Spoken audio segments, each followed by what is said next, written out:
A replenishment system is a means to decide for the organization when to order and how much to order. When to order basically means the time of ordering, while how much to order basically means the quantity that is required to be ordered. The time of ordering can either be according to the stock level when the refilling on the or the replenishment action is to be initiated when the stock level drops down a prefixed level, or it can be according to be a prefixed time scale, that is every week or a certain month, and the quantity to be ordered can either be fixed or it can be variable.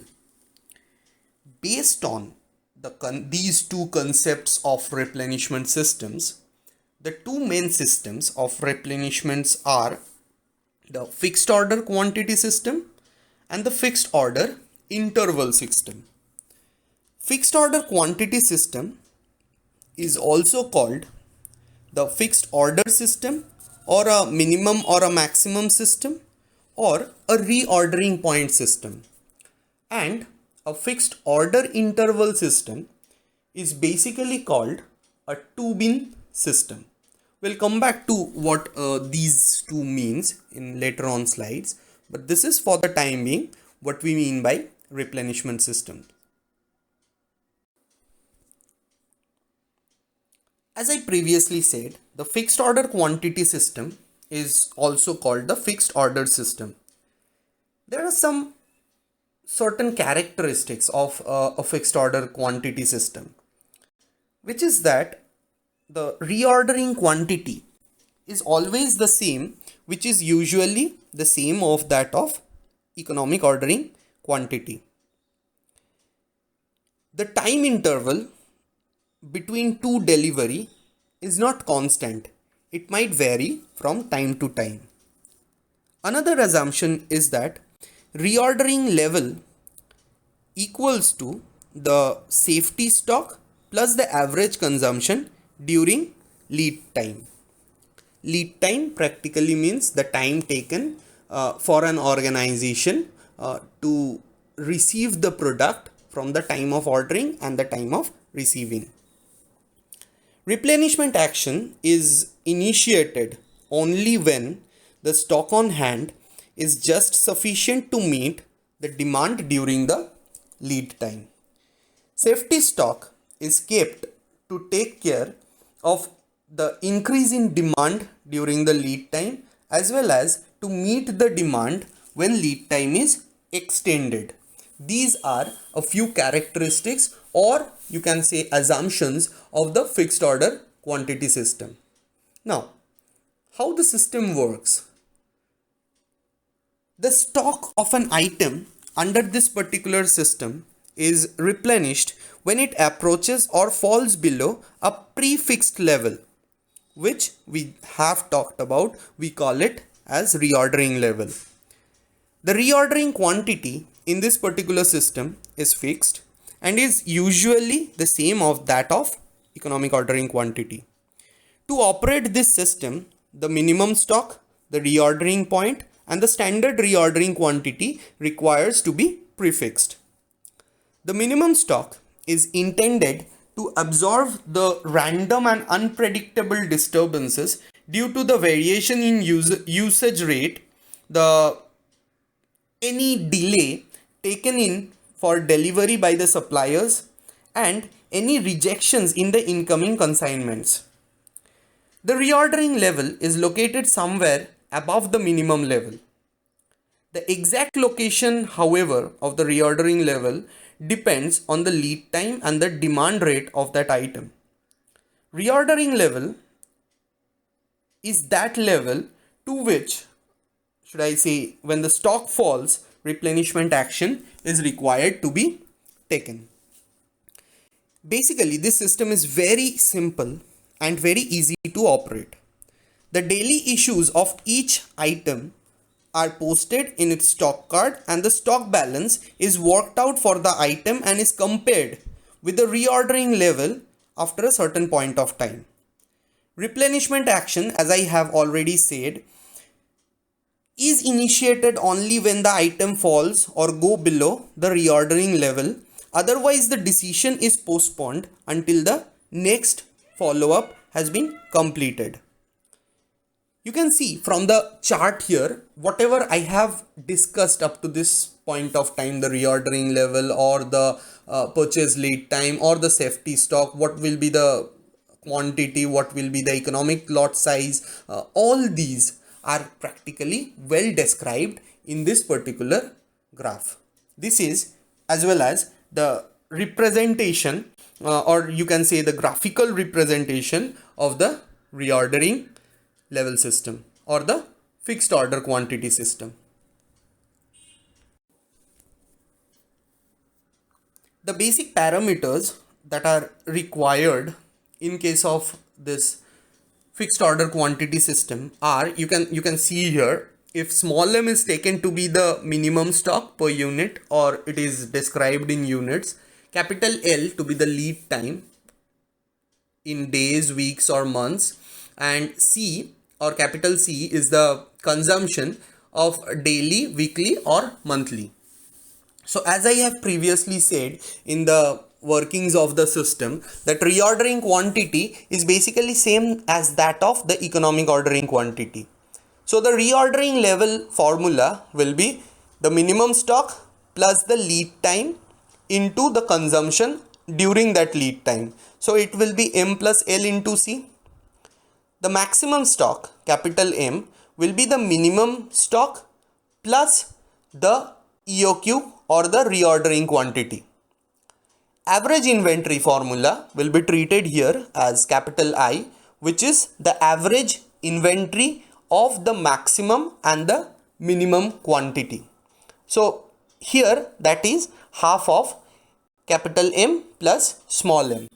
If we replace capital M or the maximum stock with small m plus the economic ordering quantity, we definitely get the formula back into small m plus Q0 or economic ordering quantity divided by 2. So these are the formulas which we will be requiring while solving any kind of sum based on this fixed order quantity system. Let us consider an example of the fixed order quantity system. A monthly consumption of a particular item having the unit price of rupees 1 has been estimated to be 300 units. The inventory carrying cost and the procurement cost for the company have been computed at 18% and rupees 36 per order respectively. Stock records show that this particular item can normally be procured within a period of generally 1 month. If the organization adheres to the policy of 1 month safety stock, we have to find out from the above given values the reordering level, the minimum level, the maximum level and the average inventory.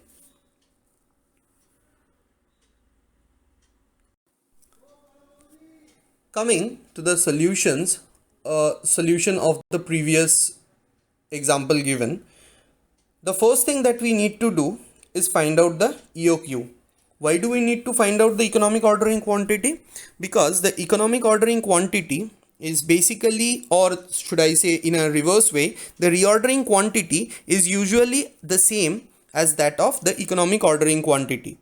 And as we know, from the relation of economic ordering quantity, that the quantity can just be found out by the following formula, which is 2 into S into CP divided by CU into I, where S generally talks about the consumption of an item, CP talks about the cost of procurement, CU talks about the cost per unit of that particular product, and I is the inventory carrying cost. So the economic ordering quantity can be found out by 2 into S into CP divided by CU into I root over of that particular thing. So if we put back the values which we have here, where the consumption is 300, into 12, as consumption should be talked about as the yearly consumption. The cost of procurement per order is 36. The cost per item is generally rupees 1, and inventory carrying cost is 18%. So we have taken it to be 0.18. Calculating that, we generally get back the ordering quantity or the economic ordering quantity to be 1200, and this 1200 will also be taken as the reordering quantity of that particular product.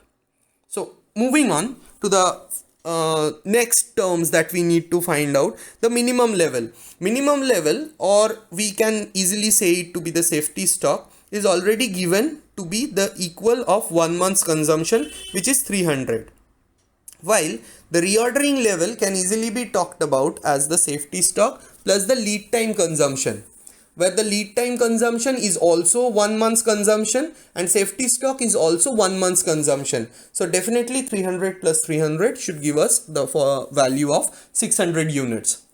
The maximum level should somewhere be the calculation of safety stock plus the EOQ ordering quantity, which is 300, and previously we have calculated the economic ordering quantity to be 1200, and taking that to be it, we are talking about 1500 units. And the average inventory, when we have talked about it in the formula part, we have talked about the average of maximum and minimum stock, and maximum and minimum stock can also be shifted to this particular formula of if I take average inventory to be small m plus Q0 divided by 2, where the minimum level of stock maintenance is 300 and the Q0 we have talked about to be the economic ordering quantity at 1200 divided by 2. Adding the values up, we should be getting somewhere the average inventory to be 900 units.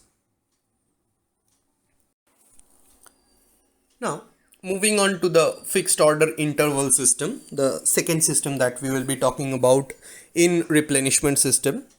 As I have previously mentioned, that fixed order interval system is also called the order cycling system or the periodic ordering system, or definitely it is also called the two-bin system. The few assumptions or the characteristics of this fixed order interval system are: the order interval is fixed either for each item or for a particular group of item.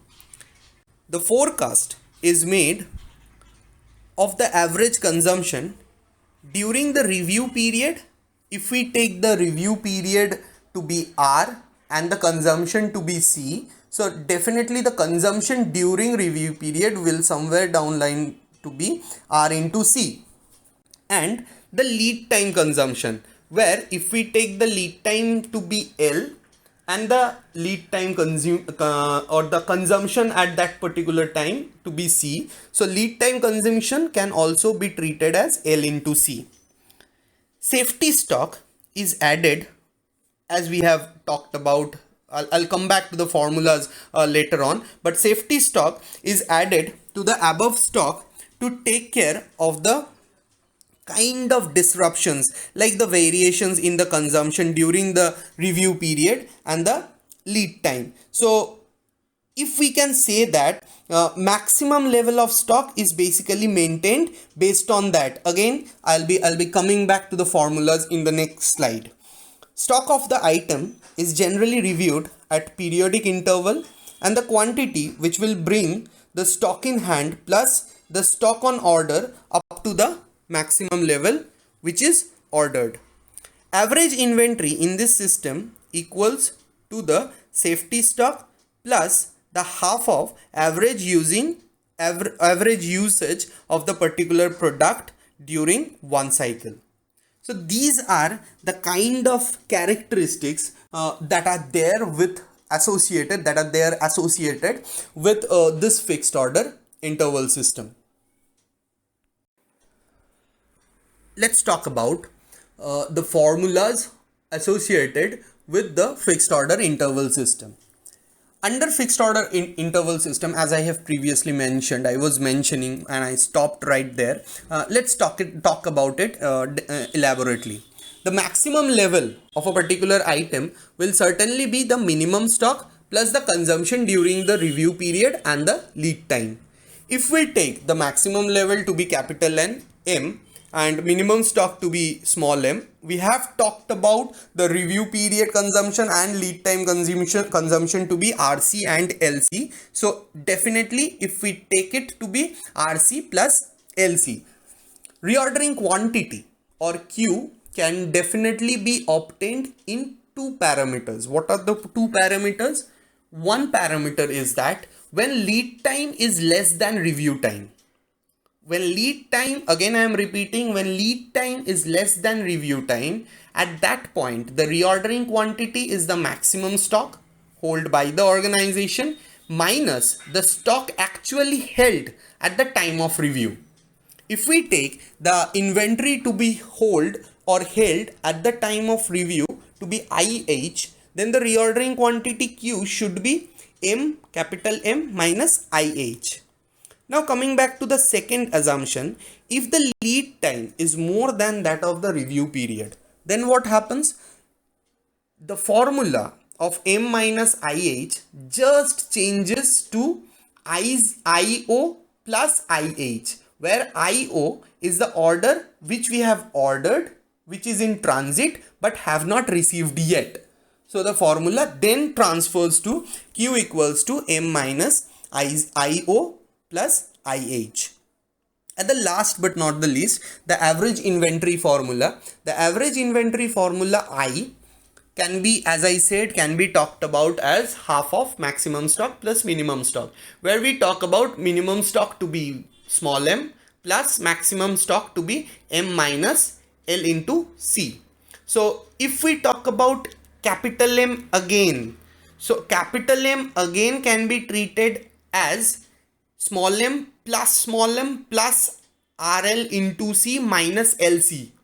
So subsequently the formula reverts back to small m plus RC divided by 2.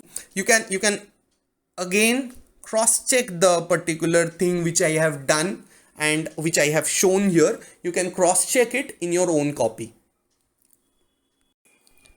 Taking an example from the fixed order interval system, we can take an example of the following as the monthly consumption of an item which is costing rupees 12 each is estimated at an average of 400 number per month. The procurement cost per order and the inventory carrying cost are estimated at rupees 36 per order and 1.5% per month respectively. The above said item can normally be procured within a period of 1 month. Safety stock is equivalent to half of the lead time consumption and is considered sufficient to take care of the increase in demand or the extension of lead time. Assuming review period of 1 month, we have to find out the fixed order interval systems operations.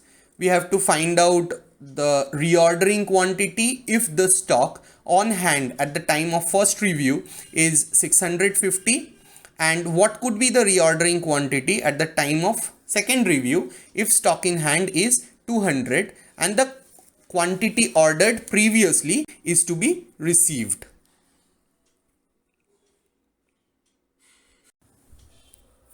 Now coming back to the solution part here, we have seen from the given sum that the review period is of 1 month. The maximum level we can say that which is treated as capital M is equals to M plus RL into C. So the minimum level or the small m is practically safety stock. That is, we have talked about it in the previous slide itself, which is half of the lead time consumption. So if we now consider every single month we are taking in 400 units. So 400 units should be the review period consumption, and that is also the lead time consumption. So I can definitely say that 400 divided by 2 or 200 units becomes our safety stock or the minimum stock. Coming back from the sum itself, we as I have just said, from the sum itself we can see that review period and the lead time is both of 1 month. So R and C, R and L, my pardon, R and L are practically each of 1 month. So the consumption of per month, if I take out to be capital C, that is 400 units. So the maximum stock, which is minimum stock plus R plus L into C, if that is it, so 2 into 400 plus 200 should give me the maximum stock level to be 1000. So this is up to this point of time the fixed order interval system operation. This is this. Coming back to the second part of the sum here, where it was said that a reordering quantity needs to be found out if the stock on hand at the time of first review is 650. So if we go back to that particular thing here, if it is a first review, then definitely we have zero stock in the pipeline. No stock has been ordered yet of now. So if I take the stock to be in pipeline to be IP, which was very similar as I0 in the formula given, if I replace I0 with IP, so IP becomes 0 and the maximum level is 1000. And it has been said in this particular sum that during first level or first review the stock in hand is 650. So IH, or the stock while holding the first review, is practically 650. So if we deduct 650 from the maximum stock here, that is the quantity that needs to be ordered, that is 350 units. Coming back to the second part, where reordering quantity needs to be found out at the time of second review. Now if we are talking about the second review here, if I say in the first review I have ordered 350 units. So when I have ordered 350 units, that has not been reached during the second review. If that has not reached our second review, the pipeline inventory is definitely 350 units. If it is 350 units, the I0, which I have now transferred back to IP, is 350. And while it has been given that in the sum that while the second review the stock on hand is 200 units. So if that is IH, so 350 plus 200 gives us IH plus IP or I0 previously. So that is 550 units. If we deduct the 550 units from the maximum stock here, which is again at 1000, 450 units should be the ordering quantity during the second review. This is how we solve the fixed order interval system.